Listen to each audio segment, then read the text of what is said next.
Hello and welcome to Inspo with ID. Today we're talking youth leadership and politics. A lot of young people want to make a mark in politics, in youth leadership, but unfortunately they're going about it the wrong way.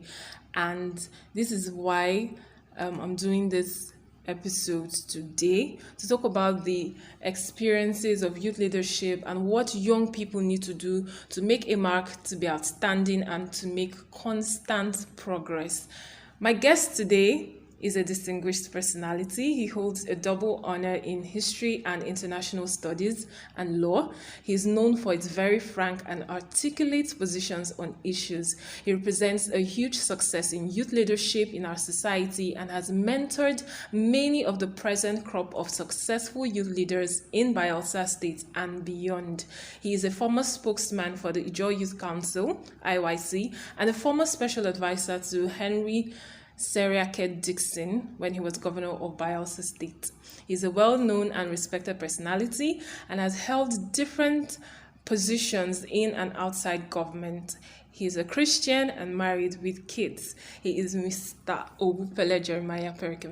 Welcome, sir. Thank you, Grace. Thank you very much. Thank you. Welcome to Inspo with ID. I am so honored to have you here. We're talking about politics and youth leadership, and you're a great example of success when it comes to youth leadership. So I want you to talk to us about your journey and what led you into politics. How has it been so far? Well, I think that's quite a question, but I'll try as much as possible to put it in context. First, I grew up, born and bred within the Ijaw area. Okay. I saw the squalor. I saw all the opportunities that I wasted. I saw the degradation at a very young age.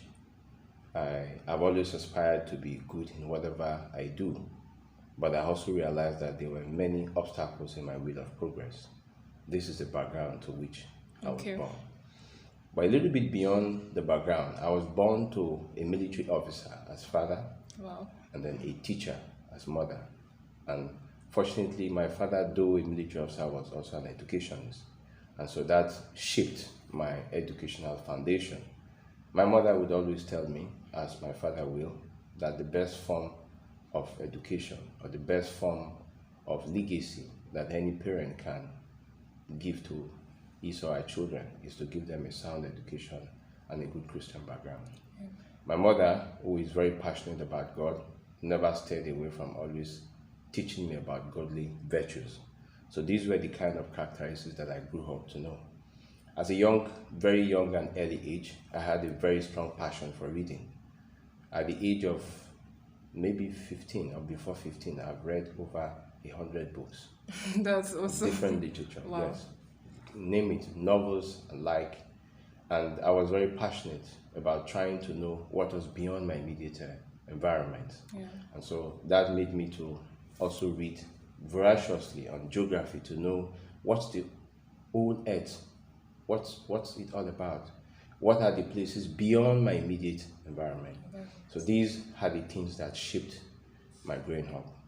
My advent into unionism, struggle, and of course the Ijaw issues cannot be said to be accidental, because I already had a mindset that my people were living below average. And so this made me to become a consummate reader. And then when I got into the university, I quickly and immediately identified at 100 level. Okay. Because I realized that having read through many literatures, unionism has always shaped the course of events.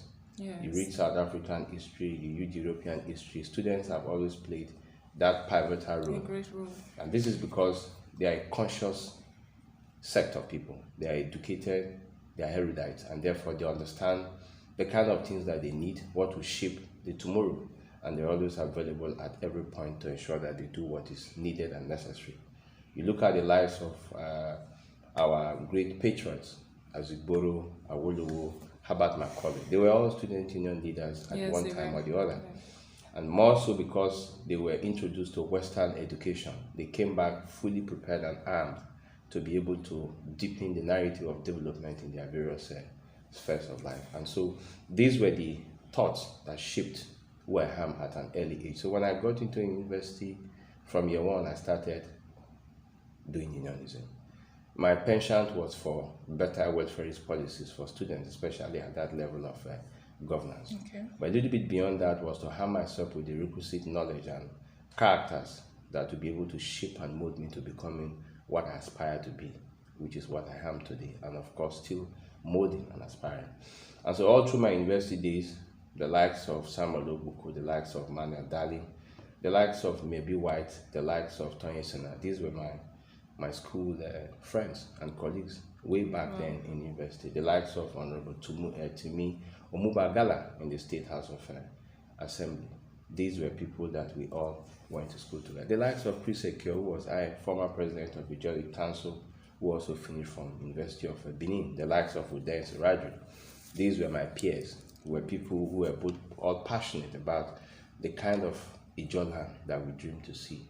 And so this shaped us, and of course we all graduated from our various universities. We became different things at different times. All right. The great confrontation between the student leadership and the military government going forward even to Alamisa that led to payment of bursary. Who were the brains behind it? The history is there when you ask, they'll tell you.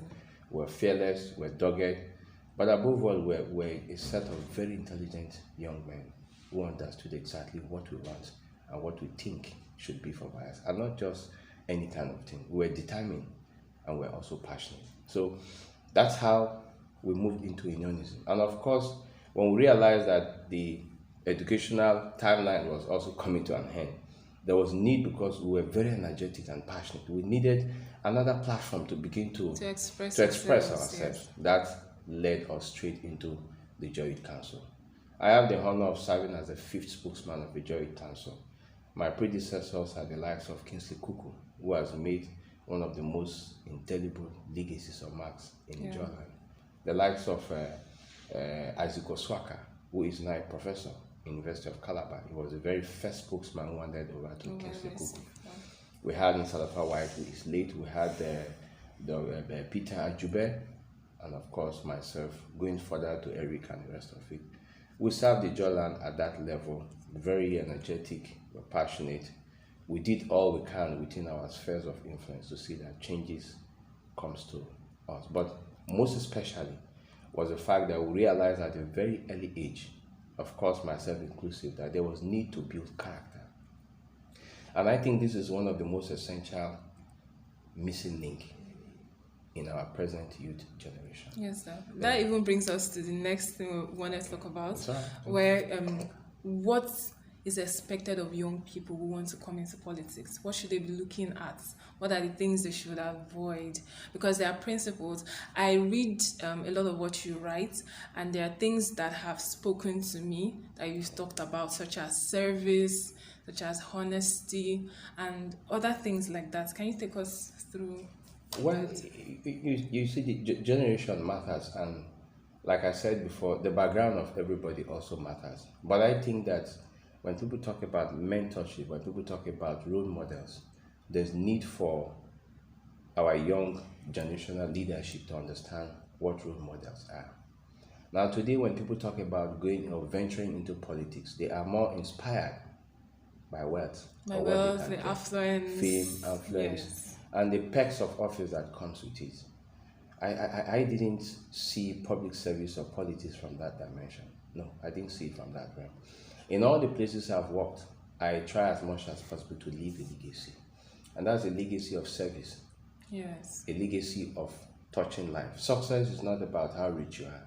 Success basically is about the number of people you affect positively that will be able to affect others to cause a chain reaction. That's what success is all about. Now, these days, most of our youth see it from a different realm. And like I wanted to say before the interjection into the next question, I think the most important thing is character, service, and of course, erudition. If you go to certain places that I've worked and you say, this is what Jeremiah Owoupele did, some persons will just come out and punch you. They'll tell you, no, he's not known for this. I remember on my 42nd or 3rd birthday, Honorable Omubagala had this to say about me. So I've known him from university days. He's passionate, he's sound, he's intelligent, but above all, he's very principled. And he likes to fight, but he fights only good fights, and he doesn't lose. Now, this is somebody who had known me for a period of, let's say, between 3 to 4, 5 years while we were all students. He was president of NOPS, University of Port Harcourt. As big as it is, he was the president. And so he had the ability to relate with people, to understudy people, to understand them, and to be able to give a profiling or an evaluation of what the person is all about. And that's what he said about me. And so, as a youth leader who is coming up with an intention to go into politics or public service, you must have character. And character is what defines a man. What do you believe in? A man that believes in nothing will fall for anything. Yes.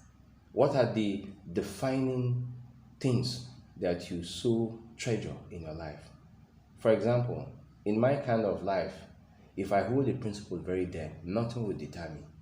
I believe in ethical values, yes. I believe that things must be done rightly. You can't put a gun in my neck and ask me to do something against my principles. It will not work. For those who have been my friends from university, they will tell you I'm absolutely stubborn.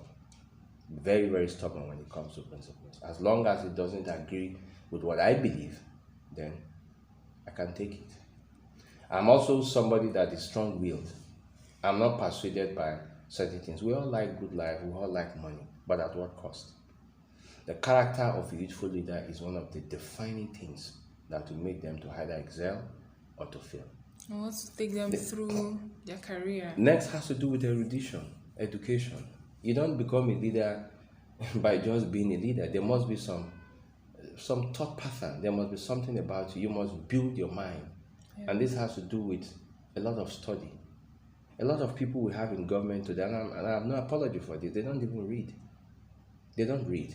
As a public office holder, you must have time to read. And this is one of the designing characteristics of H.S. Dickson that I always respect.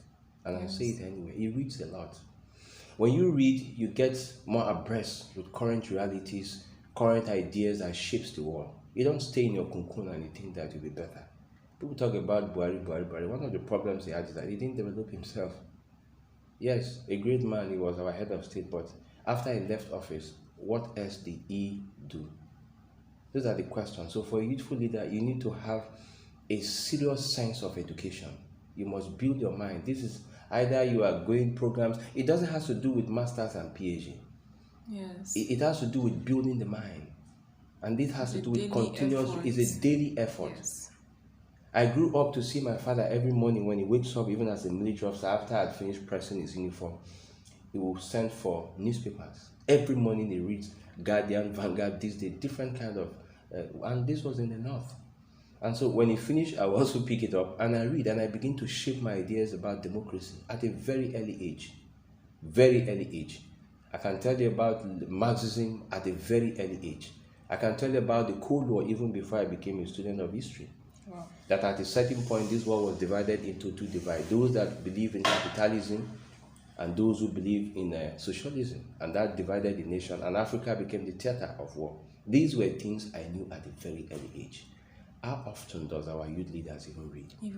It's not about going to social media to post or sitting down in bars and drinking. Fine, there are social things that comes with the realities of time, but how much time do you invest in yourself, in your mind? This is very, very key. Let me give you an example. I was contesting for president of NOPS. This is many, many years ago. My opponent was Barrister Ijaw Youth. I had the opportunity to sit with the former governor, Timper Silva, and then I also sat with a senior official of the government whose name I like to keep quiet for the purpose of this interview. Now, after 10-15 minutes of interaction, the man told me that if I were asked to choose between you and your opponent who have had the rare privilege of also meeting and others who are also contesting, I would choose you without a blink of an eye. He said you bring to the table a lot of ideas, confidence and erudition. These are not things you pick on the street. These are things that you take deliberate efforts to earn. Develop, yeah. You earn them by way of developing yourself. So sometimes when we look at the leadership of this generation, we ask ourselves a lot of very serious questions. Are we really ready for the generational shift? I am of that component that things must be done well. This age of our leaders must hand over to the next people. But the question I also ask myself in very quiet moments is, are we really ready? Are we really ready? I see a lot of people who are ready to become youth leaders, but they are lacking. And that's why in my sphere of influence, I try to teach them, to direct them what is the best way to do things. So that tomorrow when you find yourself in places of leadership, you will exhibit that spirit of excellence. This government today has one of the youngest commissioners in the history of this democracy, if I put it that way. Dr. Pabra Igwele is a young man I knew many years ago. The family are close to me, and I've had the privilege of interacting with him in 1, 2, 3, or many occasions. And when I look at him and the kind of things he does, that's the kind of thing we expect youth leaders to do. Yes. You come with a different perspective to things. You think outside the box. You get things done. You inspire people, and you make people to believe in you. If we have 2, 3, 4, 5, 6 of such characters, I can assure you the future can be defined very clearly. Very clear for us. Thank you so much, sir. There's a lot I got from what you said. You talked about service, you talked about reading, you talked about developing yourself. And it's very easy to spot someone who has developed themselves. True. When you come out to speak, the way you carry yourself, everything about you will be different. Very different. And then you'll be equipped to make a lasting legacy. So what is your vision for Bayelsa State? Where do you see us going? And how do you think this can be achieved? That's quite a question. And this is because when you juxtapose the realities on ground, the characters that will define the next set of leaders, vis-a-vis our vision for Bayelsa in the next 10, 20, 30, 40 years, it becomes a very difficult question to respond. And I'm being very frank. Yes, I understand. I hold a firm view that Bayelsa can be great. And I think that we can actually be the greatest in this country. And this is premised on certain realities. One, we got sound and intelligent youths.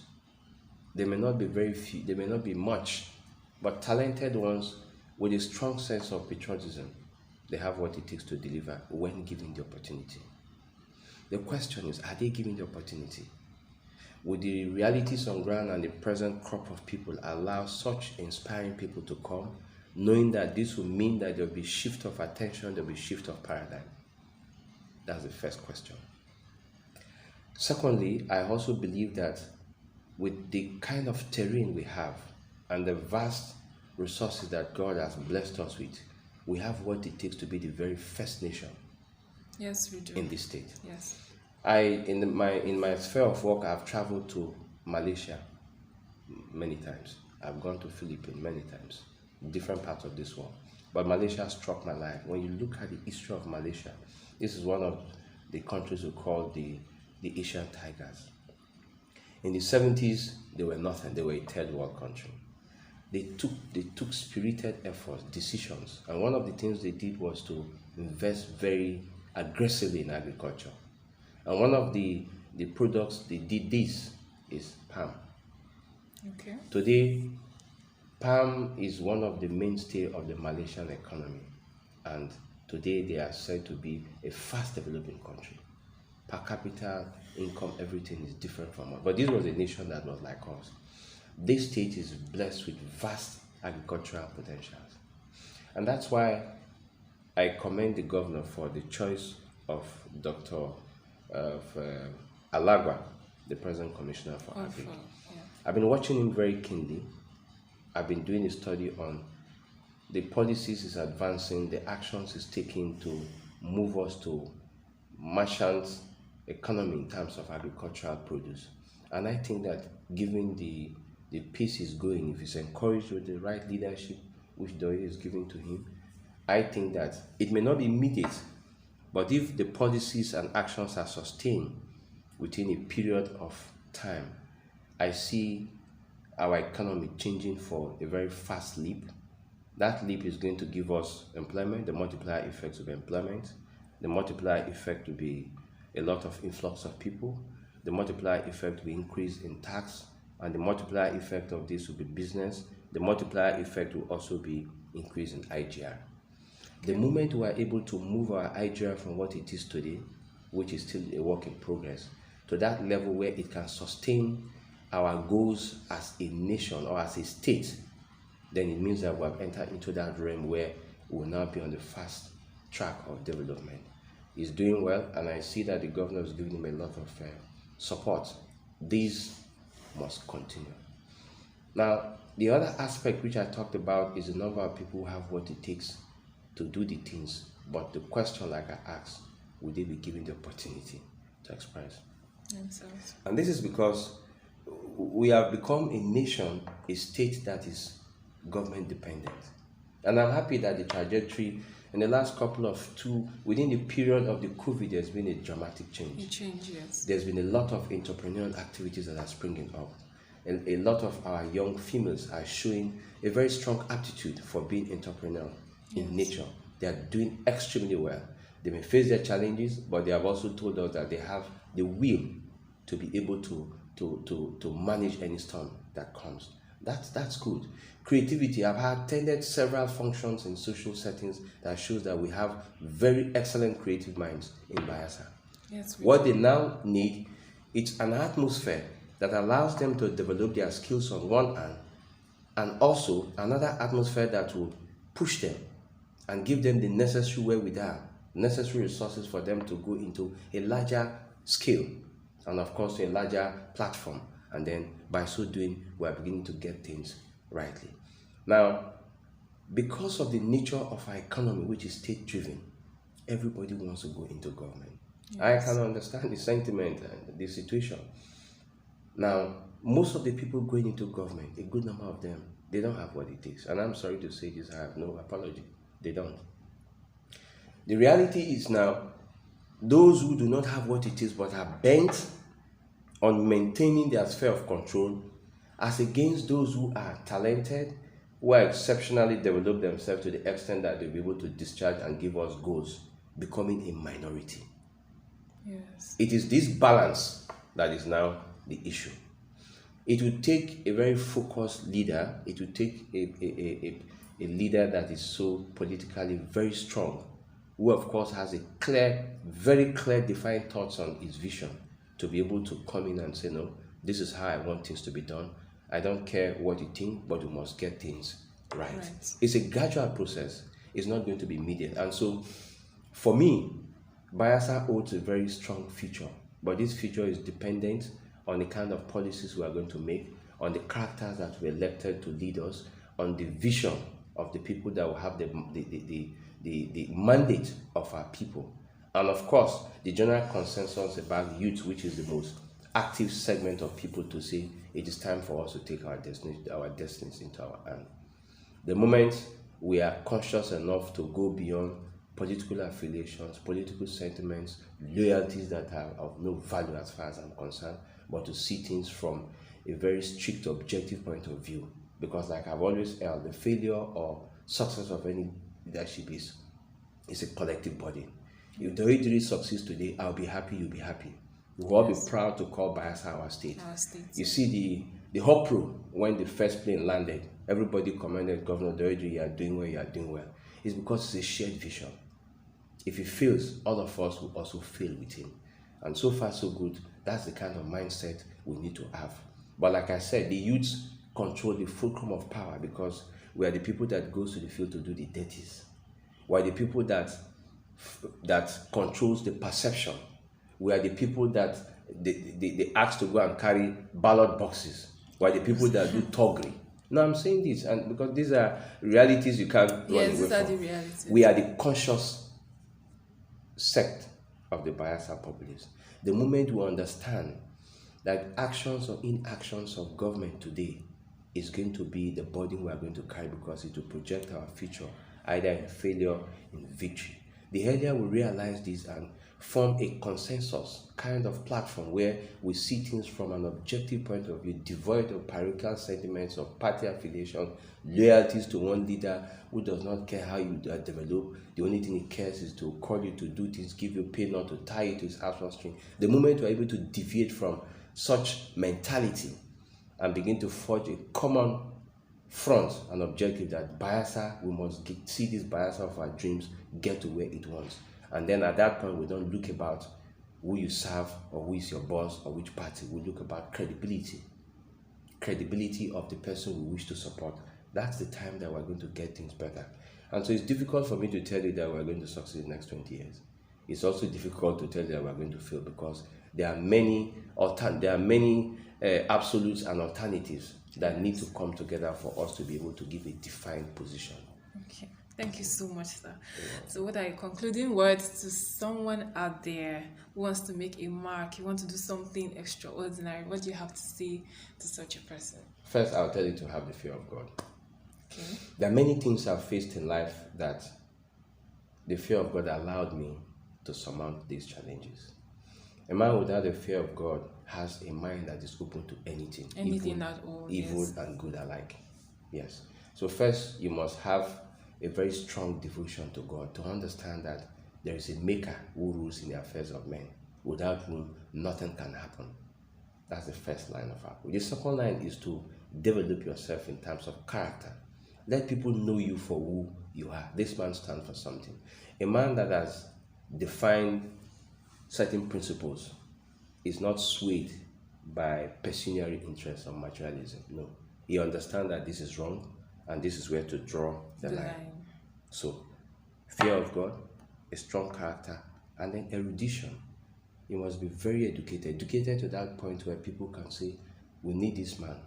Without him, things cannot work. We need him to project our image. Yes. Once you develop yourself to that level, you become relevant and you'll be able to shape society's opinion and the kind of things we do. So for me, those I think are the three very cardinal objectives that any aspiring youth leader must, as a necessity, have. Thank you so much, sir. I've learned a lot, and I know that you have also learned a lot from this. And it's not enough to follow politicians around because you want to become a politician. You have to sit back, ask yourself very important questions like we've discussed today. Get your vision straight, get your strategy straight, decide on who you want to be and start working towards it, and you definitely make a mark and you stand out from the crowd. Thank you so much, sir. I've had an awesome time, and till I come your way again, I'm Ijaw George. You can connect with me on Facebook and Instagram at inspo with ID. Thank you for listening.